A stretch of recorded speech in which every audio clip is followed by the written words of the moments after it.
Well, first of all, I'm just very excited to be up here talking about the fact that we're still in our season and not talking about a recap of the season, especially after a very heartbreaking loss in the conference tournament to get that automatic bid.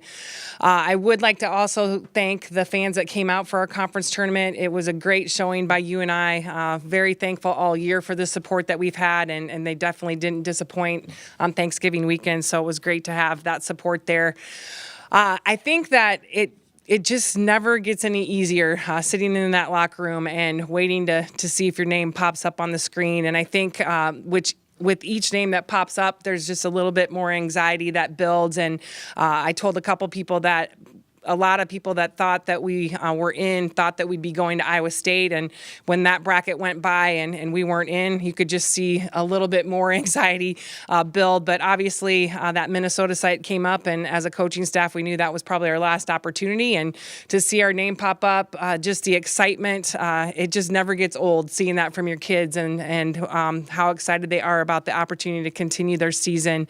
I think one of the biggest things is there are 334 Division I schools, and to get that at-large bid really shows the body of work that this group was able to do throughout the season, and I'm just so extremely proud of them. Like any group and any team out there, there's a lot of obstacles and adversities that a team goes through during a season, and I'm just really proud of how our kids have handled that, and I'm really thankful and blessed to be able to have the opportunity to continue with them. As Colin said, we go to Minnesota, a place that we've been many times. I think one of the neatest things about being there is they will have a great tournament atmosphere. I guarantee it's going to be sold out, but they have a really great volleyball venue. So very excited that our kids will get to experience that. We faced Louisville, who was tied for first in the ACC. The neat thing or the cool thing about their story, Danny Busboom, it's her first year as a head coach there. She was an assistant at Nebraska. They were picked 8th in the league, and they got tied for first. They also have 6 ACC teams in the tournament this year, which is a record for the ACC. So obviously they've been playing a lot of really good competition throughout the season and have done some really good things. At first look on video, it looks like they are a very balanced offensive team with low errors.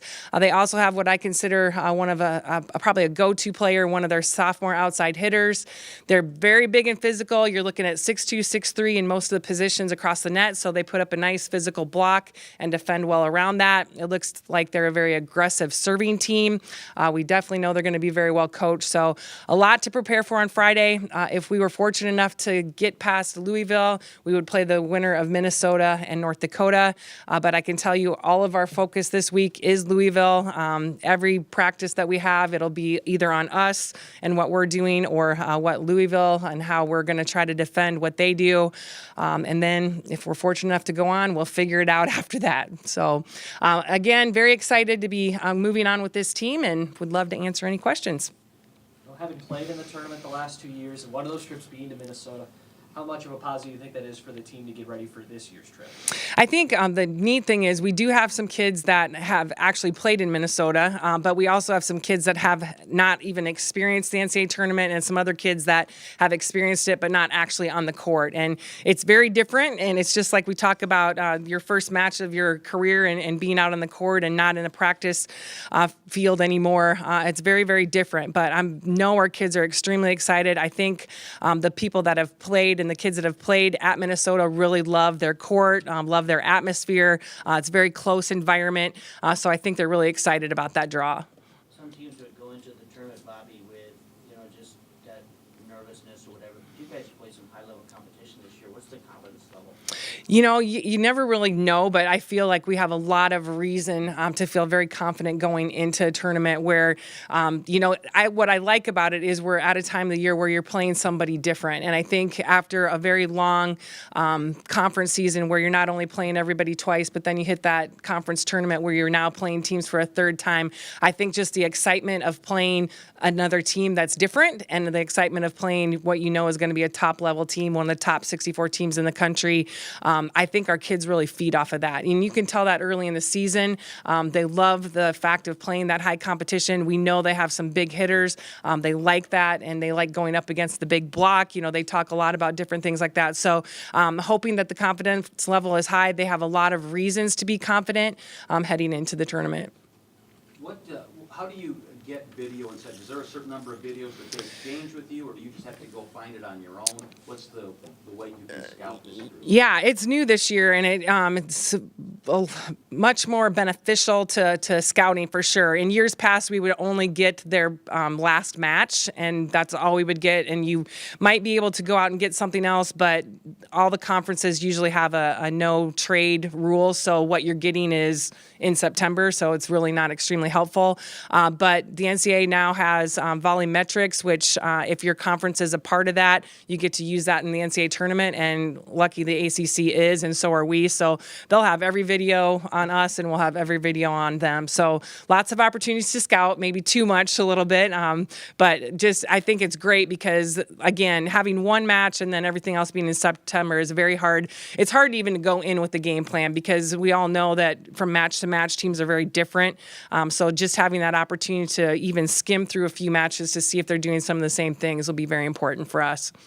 How much video have you been able to see so far, and can you tell us what Louisville looks like? Yeah, well, like I said, Kalani and Kim have watched a lot. I've watched 2 matches, and like I said, to me, just extremely physical and very balanced offensively. Their block is big. I think there's some things defensively that they do differently that we haven't seen that we'll have to prepare for.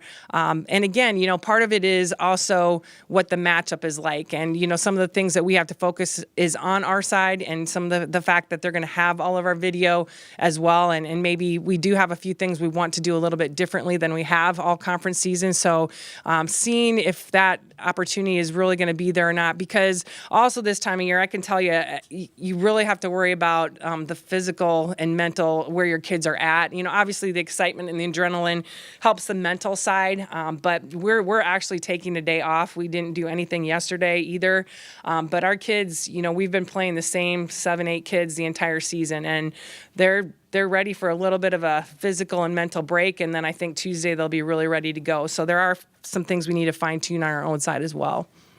Some nice awards for some of your gals in the Valley. Just your thoughts on the postseason conference award. Yeah, it's very exciting for those kids, and I love it because, those kids have worked really hard. Some of them are very gifted naturally as well. But the sport of volleyball, it's such a team sport, and we always have this communication after the awards banquet because none of those kids would be able to get those awards without everybody and what they're capable of doing as a team. It just doesn't work. Somebody has to have a contact before somebody else has another contact. So obviously very excited for those kids and the awards that they receive, but they're very humble about it, and they definitely understand that it takes a total team effort to be even considered for those kinds of awards.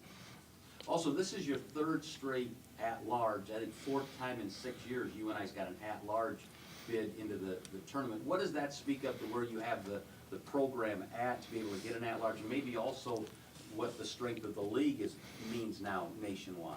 Yeah, I think, it's like I said, it's to me, it's a huge accomplishment to be able to get those at-large bids because there are so many teams, so many deserving teams. There's a lot of teams that are not in the top 64 right now playing in the NCAA tournament that I think deserve to be there. And to know that we've been not only considered but then chosen for that, I think part of it is our league understanding what we need to do to go out in the non-conference season. I think every team in the league should have a different game plan in what they do, and I think our coaches in the league are starting to understand what those things are that they need to do. I give Missouri State a ton of credit. They went out and did what they needed to do this year and challenged very challenging non-conference schedule.